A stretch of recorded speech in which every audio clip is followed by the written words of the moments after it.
So you are nominated for the Best Resale Boutique, online or storefront. Congratulations. Thank you. Thank you. And Chelsea, did you want to begin or should I? Sure. I was going to say, hey, how are you? I am doing well. It's amazing to see you being nominated for this and stand out in the hundreds of thousands of storefronts that are here. So, can you tell us a little bit about the unique aspects of your resale boutique that kind of sets you apart from anyone else in the industry? Ooh, y'all with these questions.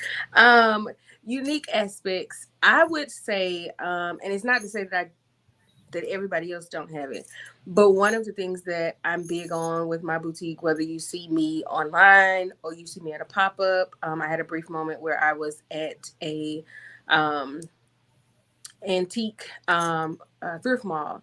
My family is always going to be with me, ride or die.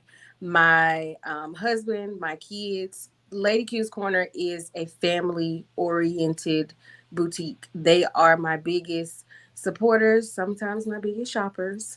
But I think that's one of the things that's so unique that I see people, even sometimes before they comment on something they purchased, they're just like, oh my god, it's amazing to see, your kids and your family and your husband to support you, which is an amazing feeling within itself, just because I know some people don't have that support, and sometimes when you kind of get to the point of like, oh, I don't know if I want to keep doing this, they be looking at you like, girl. So I think that's one of the things that's unique is, it's a family oriented business, although you see me 90% of the time.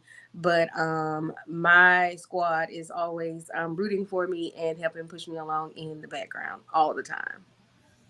Okay, I squad love goal. that. Here for it. I am here for it. So, how would you say that you ensure a seamless shopping experience for your customers, particularly for online customers? Um, do you also have a storefront? I don't. I did have an in You person. have in the past. I have in the past, and I had it for probably about 6 or 7 months. Again, it was at a flea market, and absolutely loved it because I love that in person experience, getting to meet people, and seeing them have what I call that magic moment. You know how when you're a little girl, you put your Easter outfit on, and it's just magic. It's just like, I know I'm cute, even though I don't have all of the outfit or anything. You do that little twirl, seeing people have that moment. A lot of times my favorite part about the in-person experience is when people are like, I don't think this is my size, and I'm like, just try it on. Don't worry about what Love, the tags say, just try it on. love And when that. they try it on, they're just like, oh my god. And I'm like, see, I told you. So just kind of seeing them have that magic moment that you can always remember from when you were a little girl. My favorite part about the in-person experience. I I love love that moment that. too. I do. I do. I'm a sucker for it. It's something so empowering about Hmm. seeing that moment happen for someone, Hmm. particularly if they haven't had that moment very recently, because so many times we lose that. Hmm. So that's I love that. Can you tell us about maybe some of the challenges that you've had in running your resale boutique and how you've overcome them?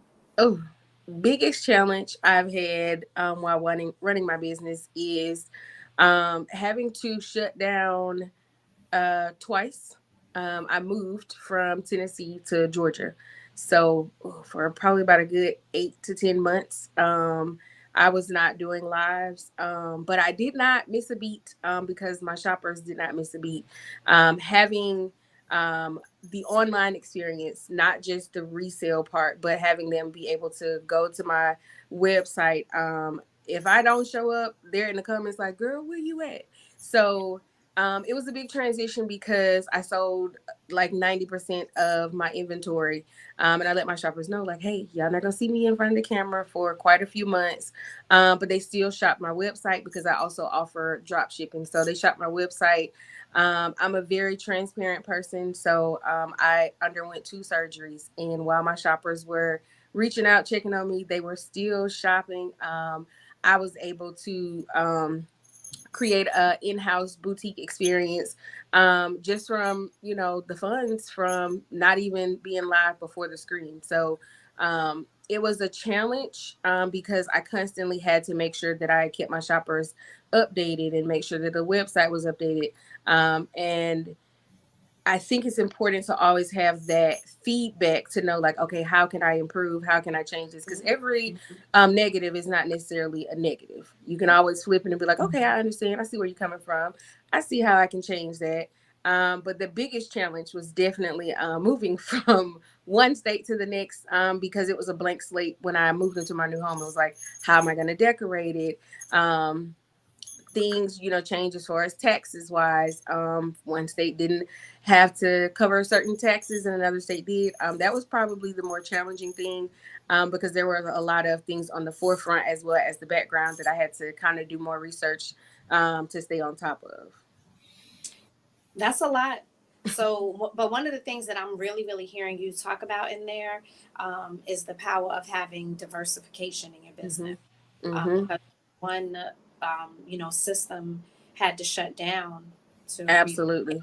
it allowed your business to still continue, and so there's a lot to be said for that. So thank you for sharing that. Absolutely.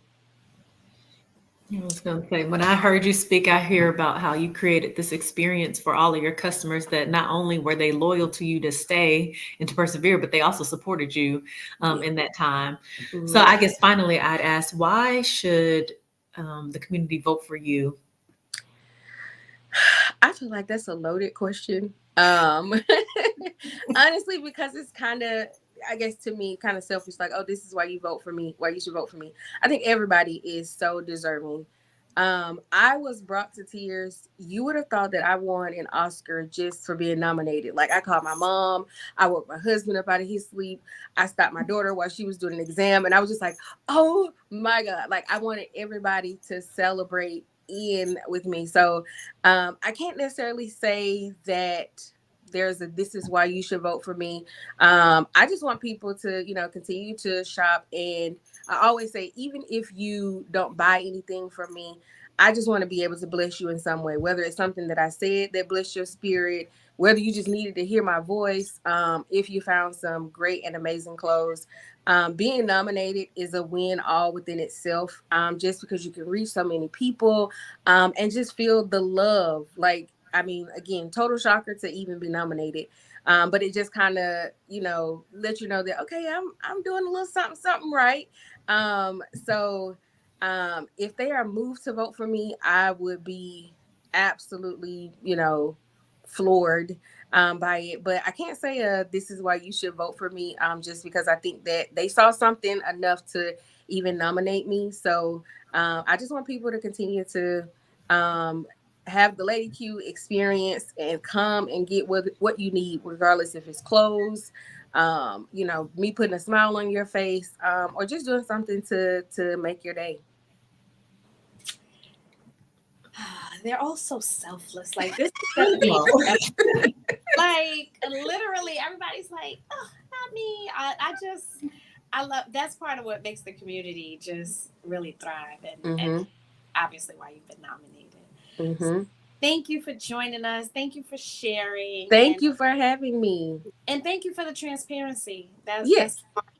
but I saw so many people saying that they were taking notes, or thanking you for sharing. So thank you for sharing your experience with us. And uh, Absolutely. Felicia, or Felicia, she says that she's so encouraged. I love that. Oh, thank All you. right.